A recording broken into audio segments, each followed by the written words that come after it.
What's going on YouTube? It's Tyler, and today I'm going to show you how I keep track of my mileage driving for GrubHub. Now, I've driven as a delivery driver for about 4 years, 2 years under OrderUp and then 2 years under GrubHub. And throughout the years, I used to write the mileage down on a piece of paper. I used to write them on a notepad in my phone, and I discovered kind of the best way that works for me in terms of keeping track of mileage. I'm going to tell you exactly what that is. So every day before my GrubHub shifts, I'll hit the trip button right next to my odometer to keep track of the miles I drive during that GrubHub shift. And after I'm done, I simply take out my phone and open up a Google Sheets document and write that mileage number down. Google Sheets I found is the best way for me to keep track of mileage in terms of physically writing down the miles because it's cloud-based. So every time you write something down on the Google Sheets and save it, it'll be accessible from your computer, and it kind of works just like an Excel document. So at the end of the year, you just sum up all of the miles and then you have your tax deduction. Now, in order to use Google Sheets, all you need is a Gmail account and the app to download. So if you go to your app store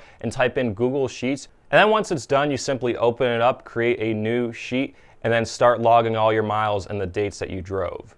Now, another way you can keep track of your mileage is through various apps like Mileage IQ. And what that does is it uses your phone's GPS to determine how much you drive during a shift. This might be a good option for you if you're also doing Uber or Postmates and you don't want to have to rely on the trip and kind of guesstimate where you're splitting the mileage between GrubHub, Postmates, DoorDash. Mileage IQ is an option for you as well. So there you go. The way I prefer to keep track of my mileage with GrubHub is through Google Sheets because I don't do Uber or DoorDash or any other platform.